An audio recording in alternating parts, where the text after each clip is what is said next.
Hello, welcome back to the channel. Today I'm out at a small farm, a small holding I believe, and I've come to investigate the growing of food, the way of life of farming, and I've been invited very kindly by Keivor. Hello Keivor. Hello, nice to meet you, Richard. Nice to meet you. You've invited us here just on the north side of the South Downs in East Sussex at a beautiful little spot that's so remote really from everything. You have an amazing place to have a small holding.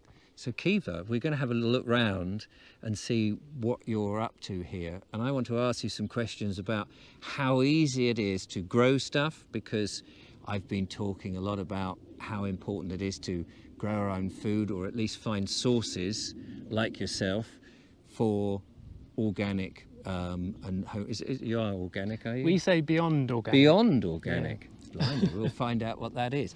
So behind us here we can see, is this your vegetable garden? Yes, so this is the second vegetable plot that we've established. So we started over the other side. Sorry Richard. It's all right. Let's have a look. Let's have a look. So you've got, how much acreage have you got on your farm itself? So we've got 15 acres in total. Right. So we've started here. So we're doing a no-dig method. So you basically lay a tarp down over the ground and kill the grass, and then you build the soil up with compost, and then you don't do a till after that. So you just rebuild the soil and you rebuild the microbiology in the soil. The soil is the key thing, isn't it? That's the thing that we've been learning. Yes, that's the important thing to be doing. So we purchased the land in winter of 2020 and had no idea about farming, completely new, never grown a courgette. So the first year was just learning, researching, and we realised that the industrial methods of farming don't seem to be the way to go. There seems to be a few individuals around the world who are learning about permaculture and alternative methods of farming where you can rebuild the ecosystem whilst you're producing food, and it just feels right. Yes. And as you're doing it, so we've sort of, through taking that knowledge from other people, we've started to apply it here, and it's hard work, and it's more labour intensive than it is using a tractor. But so you're doing this all by hand? All by hand, yes. Using hand tools. Gosh, but that's bringing you closer, obviously, by default. It's bringing you closer to the soil, and you must be learning all the time because you are close and you're close to the things you're growing.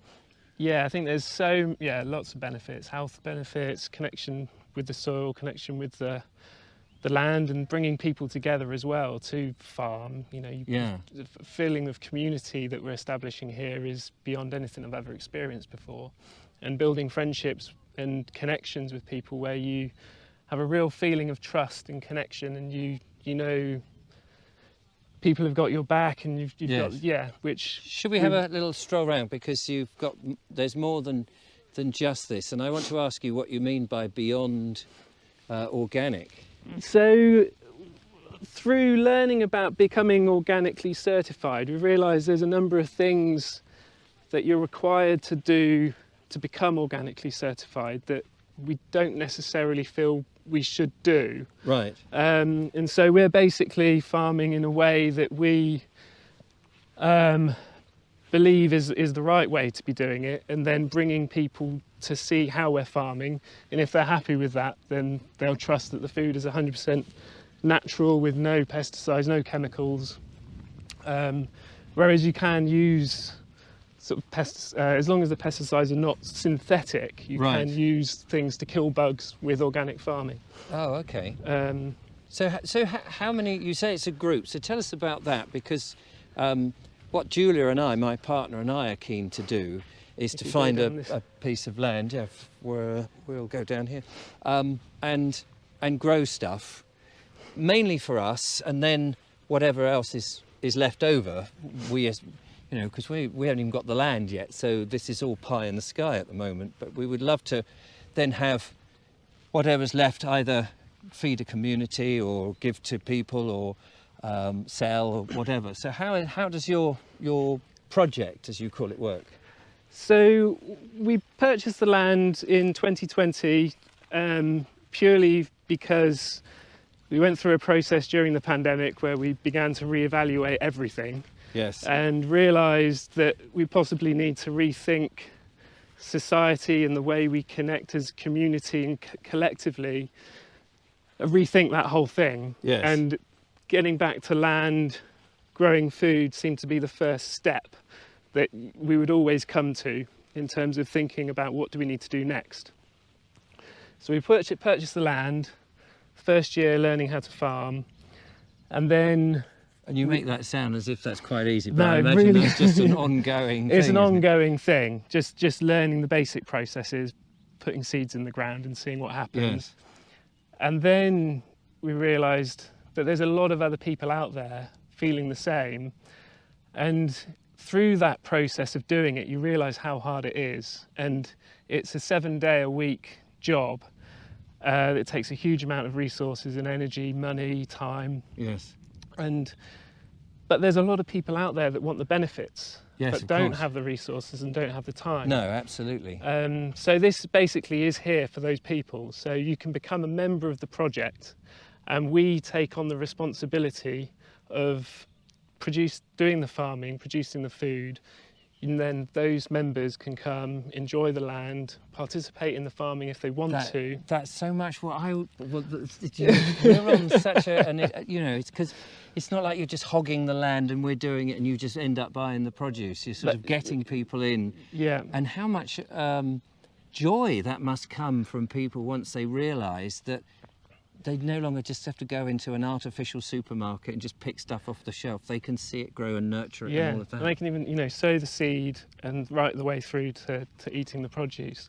And I think once you have that connection, your value of that food increases hugely. Absolutely. Because that's one of the things that is challenging for all farmers in this country, is that we collectively don't value food nearly enough. Yes. So, and it's very hard to... So when you see the prices, you just want it cheap because you have no notion really of what the process has gone to put it on the shelf. Shall we wander through your... So this is our forest garden. So for each of the projects, we work with local experts who have got knowledge and experience with doing each of these things, and they guide us through how to do them. So this is called a forest garden or a food forest, and you essentially establish 7 layers of an ecosystem, from canopy trees down to perennial root vegetables. Wow. And after it's a long-term investment. Yes. You're looking at decades. Yes. And beyond. But after about 5 years, it should begin to establish itself and start to take care of itself. So everything's edible, fruit and nut trees, and herbs and perennial vegetables. And I mean, it's surprisingly, I suppose, from my point of view, is that everything, you've got it contained in quite a small area, but when it's growing and it's like that, you're getting quite a lot of produce. Yes. Because you often see very large farms, monoculture and all of that, and you don't really get a sense of how much, you're going to get tons and tons of, say, spring barley from it. But when you see the diversity of plants that you've got here with the trees and the under, what would you call it, the underwood of all the herbs and various other things, you start, walking through here, although it's a smallish area, you can start to get a sense of actually you get quite a lot out of this. Yeah. So we've got 15 acres here, and our aim is to provide to 100 families. Wow. So we will be so we own this land, and Yes. the land is members owned. So our members can basically invest in the project and become co-owners of the land and the farm. Wow. And then we partner with other farms and other landowners to extend for pasture for cows and pigs, woodlands for pigs. So we're looking for other pieces of land around the area to expand into. Yes. But predominantly we'll have 2 acres of veg growing that should comfortably feed those 100 families. What an amazing thing. Yeah, and it feels, when you just connect with the land, it just, changes. I've changed so much since being here and doing this. This is your barn that you have, that you've refurbished, Keivor. Yeah, that's right. Yeah, so it was here when we got here, but it was quite derelict. So we've reskinned it and insulated it, made it a bit more usable. So your initial investment then in this project is clearly quite high, because you've got to buy the land, there's all the tools, there's all the beginning. Yeah. But so you're in it for the long term. Yeah. It becomes then a way of life, doesn't it? It's not just a business that you turn up and you do 9 to 5 and then you go home. Yeah, no, it's a commitment. Yes. But with the project, this is the first of, we hope to be 100 farms across the UK. Right. And it's really about reclaiming the land and redistributing that across the community. Yes. So we've been in the position where we could take that upfront investment to purchase the land and to begin the project. But now we're in the process of redistributing the ownership of the project across our membership base. Right. And so as we grow, that's the scaling mechanism, is by bringing the community together to invest in purchasing land, regenerating that land to provide food for those local communities. That is, you don't know how much that is singing to what Julia and I have been talking about on a same level. Yeah, we'd love really. to talk to you more Yeah. about that. Let's go and have a look at your hens, because these are new. Yeah, these to hens you. arrived last week. So we've got 48 heritage hens of different breeds. Some of them look quite funny, and they definitely will be, some of them will be producing more eggs than other ones. Like this little white silky here, I think may not be the most productive of chickens, but it's very cute. And so these are all, heritage chickens. So they're multi-purpose, so they can be good for eggs and for meat. And like all chickens, Oh, just a sec, let me just turn off the... They're quite inquisitive.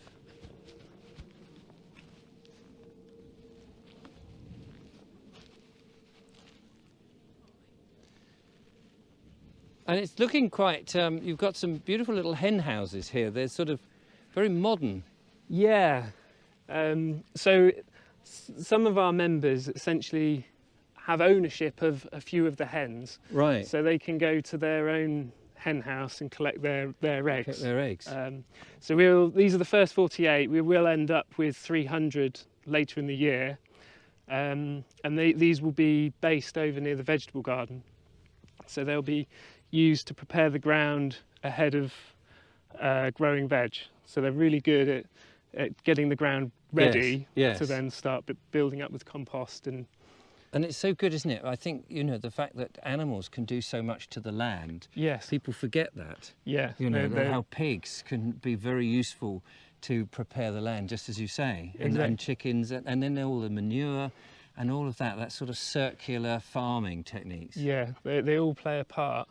And this is something, we're learning. We've got Dougie, who's really knowledgeable with the animal farming. He joined us a couple of months ago. And his wealth of knowledge is invaluable. But so that you can incorporate the pigs, the chickens and the cows. Yes. They've all got a role to play at sort of keeping the farm going and building the ecosystems as you're producing the food.